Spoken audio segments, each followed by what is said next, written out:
ನಾನು ಬಸ್ಸಿನಿಂದ ಇಳಿದು ಅಜ್ಜಿ ಮನೆಗೆ ಹೋದೆನು. ಆಗ ಅಜ್ಜಿ ಮನೆಯ ನಾಯಿ ನನ್ನನ್ನು ಈ ರೀತಿಯಾಗಿ ಸ್ವಾಗತಿಸಿತು.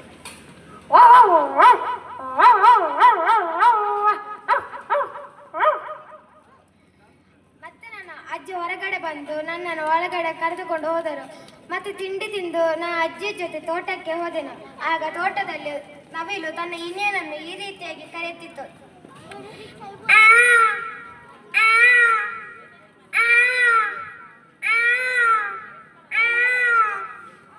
ಹಾಗೆ ಮುಂದೆ ನಡೆದುಕೊಂಡು ಹೋಗುತ್ತಿರುವಾಗ ಸೊಳ್ಳೆಗಳು ಗುಂಪಾಗಿ ಈ ರೀತಿಯಾಗಿ ಹಾಡುತ್ತಾ ಕುಣಿತಿದ್ದವು.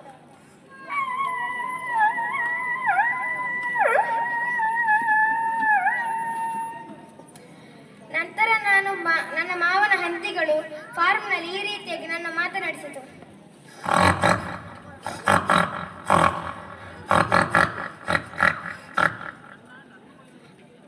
ಮತ್ತೆ ಹೋಗುತ್ತಿರುವಾಗ ಕೋಗಿಲೆ, ಇದು ಮಾವಿನ ಮರದಲ್ಲಿ ಕುಳಿತಿದ್ದ ಕೋಗಿಲೆ ಈ ರೀತಿಯಾಗಿ ತನ್ನ ಬರಗವನ್ನು ಕರೆಯುತ್ತಿತ್ತು.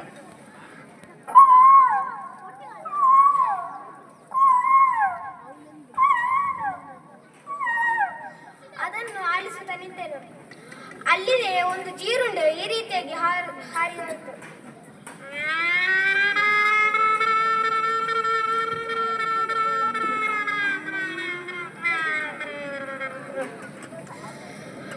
ನಾನು ಮತ್ತೆ ಪುನಃ ಮನೆಗೆ ಹೋದೆನು. ಅಲ್ಲಿ ನಾನು ಮಾವನ ಜೊತೆ ಮಾತನಾಡುತ್ತಿರುವಾಗ ಗೋಡೆಯ ಮೇಲಿದ್ದ ಹಲ್ಲಿಯು ಈ ರೀತಿಯಾಗಿ ಲುಚುಗುಟ್ಟುತ್ತಿತ್ತು.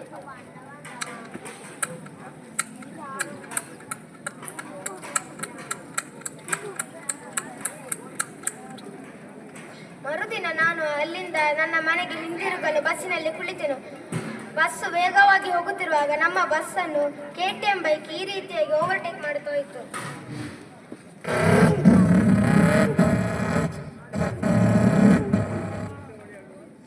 ನಂತರ ನಾನು ಸುಳ್ಯ ನಗರವನ್ನು ತಲುಪಿದೆ.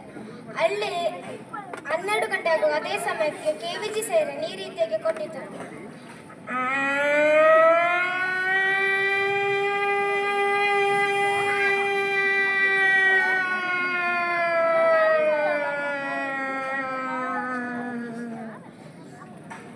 ನಂತರ ಅಪ್ಪ ಬಂದು ನನ್ನನ್ನು ಕರೆದುಕೊಂಡು ಹೋದರು. ನಾನು ಮನೆಗೆ ತಲುಪಿದಾಗ ನನ್ನ ತಮ್ಮನು ನನ್ನ ನಾಯಿಗೆ ಈ ರೀತಿಯಾಗಿ ಕೋಲಿನಲ್ಲಿ ಹೊಡಿತಿದ್ದ. ಅದು ಪಾಪ ನೋವಿನಿಂದ ಅಳುತ್ತಿತ್ತು.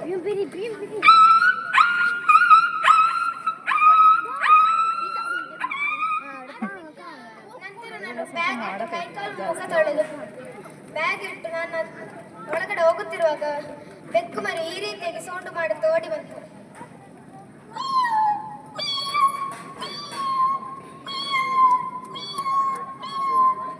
ಧನ್ಯವಾದಗಳು.